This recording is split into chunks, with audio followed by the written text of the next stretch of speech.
What is going on, you guys? My name is Nick and welcome back to the channel. And last night I was finally able to see one of my most anticipated movies of this year, and that is of course Michelle Yeoh's new film, Everything Everywhere All at Once. Everything Everywhere All at Once follows an unlikely hero that must channel her newfound powers to fight bizarre and bewildering dangers from the multiverse as the fate of the entire multiverse hangs in the balance. This is now my favorite movie of the year.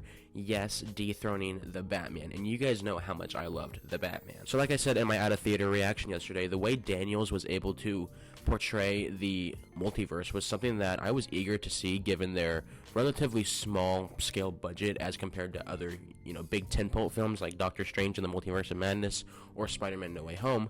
And the way that they went about portraying it was so inspiring and creative.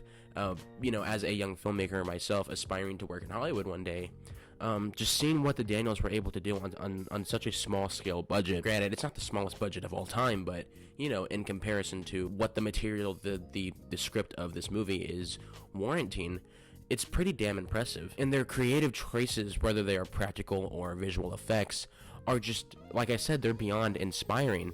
It kind of reminds me that no matter how crazy the idea or how ludicrous the concept, as long as it's told within a good story, you not only get away with the wackiness, but it kind of helps elevate the story as well. And in this case of Everything Everywhere All at Once, the wackiness just kind of adds a lot more heart to it in the end. The cast as a whole does an amazing job. Michelle Yeoh naturally delivers a rich and unique performance with every rendition that we see of Evelyn, but to me the true standout of the film is her daughter, Joy, who is played by the brilliant Stephanie Hsu. Her performance just brings out so much heart and a lot of sympathy in the movie you kind of get from her character. It's not really from Evelyn, which is kind of a surprise for me, because the trailer kind of makes it out to be like you're going to be really sympathizing with Michelle Yeoh's character, but as it turns out, you're more sympathizing towards her daughter and her husband in the movie. And Stephanie Hsu's performance brings out so much in the performances of the people around her, and that is really saying something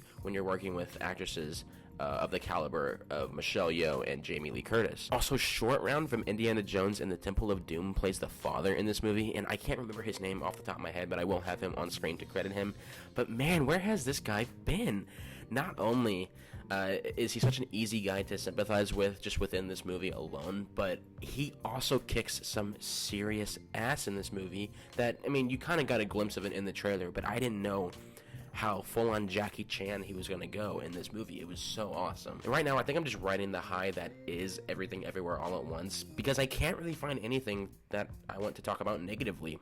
But I'm sure that upon further rewatches, I'll find something. It's just right now, man, I'm just going up on that roller coaster of this movie, and I want to see it again so bad. I just want to get out right now and go see it. Overall, you guys, what the Daniels were able to achieve with this film is an absolute assault on your senses, and I don't mean that in a negative way. Like, this movie, how do I explain it? So, back when they did the Spy Kids 4D thing where you would scratch it, and then you would sniff it so you would smell what's on screen, and then you had 3D glasses as well. That's like one of the most immersive experiences that you could have with a movie, but the Daniels does that without any of the 3D or scratch card tropes or gimmicks. They give you this experience with the sound in the movie theater and then the visuals on screen, and I loved the hell out of it. If you guys can get out and see Everything Everywhere All at Once, you need to see it in a theater so you can know what I'm talking about, especially if you can see it in a format like IMAX or Dolby Prime, whatever it may be. See this movie in theaters. Do not see it on your couch, please. You guys, I absolutely 1000% love this film, so I am, of course, going to give Everything Everywhere All at Once a 5 out of 5. Have you guys gotten a chance to see Everything Everywhere All at Once? It just released worldwide yesterday. I believe it released back in late March. I believe it was March 28th on the West Coast. But here it is now everywhere in the world. And if you guys can't get out to see it, please go see it. Sonic 2 opened this weekend. I believe Ambulance is also out. We've got some pretty good movies this week, so you guys got some homework to go do. Go see Everything Everywhere All at Once, and please feel free to leave your thoughts and opinions in the comment section below, and let's start a dialogue. You guys, that is all I have for you today. Thank you guys all so much for watching the video. It really means the world to me, and I will see you guys in the next one. Peace.